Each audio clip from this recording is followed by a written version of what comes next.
안녕하세요. 화갈면 임용면접 패스입니다. 저는 저자 남미술입니다. 육타는 자율, 동아리, 봉사, 진로, 창체라고도 불리는 자동봉진에 관한 기본적인 설명입니다. 각각의 활동은 교과 수업 시간 외에 학생들의 취미와 개성을 살릴 수 있도록 구성된 프로그램으로 필수 교육 과정인데요. 각각의 활동을 저희가 빠르게 한번 살펴볼까요? 자율활동은요, 학교나 학급 단위의 특색 활동이나 행사를 의미하는데 학생들이 자율적으로 말 그대로 참여할 수 있는 활동을 지칭을 해요.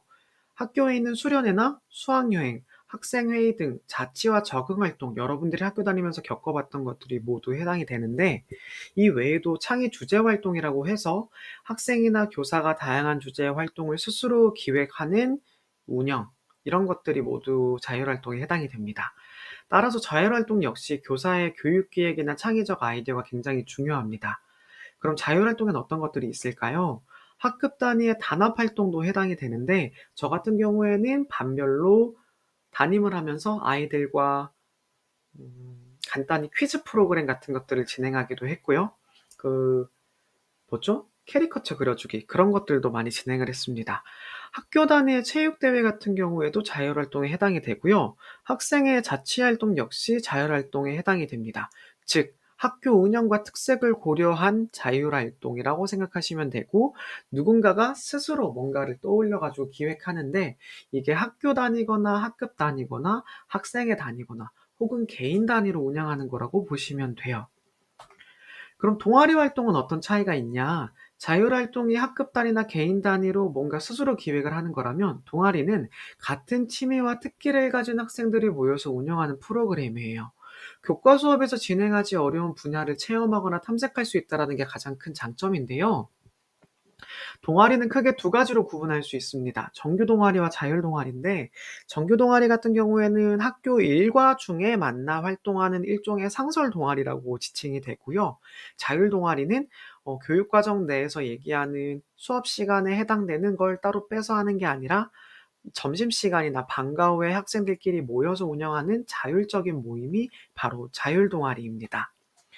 동아리의 스타일은 크게 두 가지로 구분이 돼요. 학생주도 동아리는 학생들이 같은 고민을 하거나 같은 관심사를 가진 아이들이 스스로 운영하는 거고요. 주로 고등학교 학생들이 이렇게 많이 잘 운영을 하는 걸로 알고 있어요.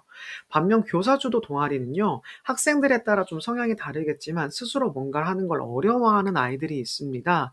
이런 아이들을 대신해서 교사가 자기만의 특색을 가진 프로그램을 운영을 하게 되면 이걸 와서 체험할 수 있는 학생들을 모집하는 거죠. 초등학교, 중학교의 교사주도 동아리가 조금 더 많은 걸로 나와 있고요. 저희 저자진 중에 이누리 선생님도 초등 같은 경우에는 교사가 주도해서 동아리를 운영한다고 이야기를 했습니다. 이 외에도 스포츠 클럽이 있는데요. 스포츠 클럽은 1학생 1평생 운동을 목표로 체육 중심 동아리를 따로 운영하는 거라고 보면 되는데, 운영 스타일은 자율 동아리와 느낌이 비슷합니다. 이 외에 학교 축제 역시 동아리들이 주체가 돼 가지고 하는 것이기 때문에 동아리 활동의 연장선으로 많이 봅니다. 실제로 동아리 활동을 나중에 시수라는 걸 여러분들이 개념을 알게 될 텐데요. 그 시수에서 동아리의 축제 시수도 하루를 만약 진행한다 그러면 8시수가 이제 반영이 돼요. 요건 어려운 개념인데 교사가 되면 자유롭게, 자연스럽게 이해하실 수 있을 거예요. 세 번째로 봉사활동인데요. 봉사활동은 나눔과 배려를 실천하고 환경을 보존하는 활동인데, 예쁘게 말해 설명하면 이런 거고요. 이웃돕기 활동, 환경보호 활동, 캠페인 활동 등이 있습니다. 서울국제고 같은 경우에는 캠페인 활동을 주로 많이 진행을 했는데요. 교회 봉사 활동의 생활기록부에 더 이상 기재가 이제 불가능합니다. 그래서 교내 봉사 활동을 재미있게 진행을 하는데, 학생들이 멀티미디어, 그래서 컴퓨터나 이런 것들을 잘 다루는 아이들이 1년 동안 봉사하면서 그 봉사 점수를 가져가기도 하고, 반대로 저희 학교 같은 경우에는 성북구나 종로구 인근에 있는 공간을 직접 방문해서 여기를 홍보하거나 아니면 올바르게 관람하는 방법 같은 것들을 안내하는 캠페인 자료를 제작을 하고 있습니다. 좀 유의미한 봉사활동을 기획을 해 줘야 아이들도 뭔가를 느끼기도 하고요. 사실상 이걸 통해 가지고 대입이나 고입에도 조금 영향을 많이 미친다고 생각하면 좋을 것 같아요. 봉사활동으로 교내 플리마켓을 통한 기부금 조성이나 지역사회 상품이나 문화를 홍보하는 활동도 가능하고요.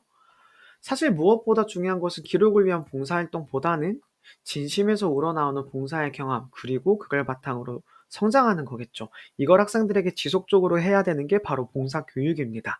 그래서 적절한 봉사교육에 어떤 것들이 필요 있는지 질문하는 것들, 혹은 여러분들이 담당자라면 어떻게 봉사교육을 진행하겠는가, 이런 면접 질문들도 자주 등장을 하는 편입니다.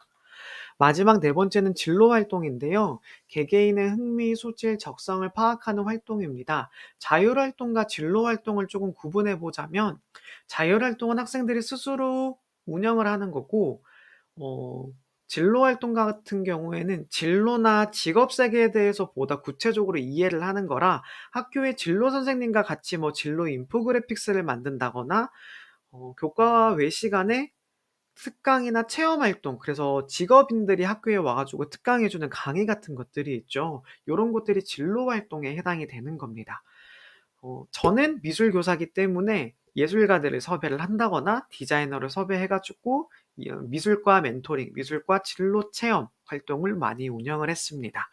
과학이나 다른 선생님들은 과학자를 부를 수도 있고, 혹은 정치인을 부르기도 하고, 정책관 혹은 유네스코 담당자, 전문가이라고 하죠. 이런 분들도 많이 모신다고 하네요. 진로 활동의 목표는 학교급이 높아질수록 구체적 탐색의 기회를 제공하는 것이 가장 중요한데, 초등학교는 학생의 개성과 소질을 인식하는 거고요. 중학교 같은 경우에는 개인별, 집단별, 맞춤형 진로 상담에 조금 더 초점을 맞춥니다. 고등학교는 학업 및 직업 진로에 대한 정체성을 확립을 해서 보다 깊이 있는 탐색이나 계획, 실천을 하도록 만든다는 게 좀 차이가 있습니다. 결국 가장 중요한 것은 교사가 애정을 가지고 다양한 활동을 재미있게 운영해 보고자 하는 의욕과 구체적인 기획 방향이 임용 면접의 키워드라고 할 수 있습니다. 실제 학교 현장에서도 제일 중요한 부분이기도 하고요. 구체적인 사례가 궁금하시다고요? 그렇다면요, 화갈면 임용 면접 패스 카페를 가입하셔서 더 많은 정보와 피드백을 받아 가세요.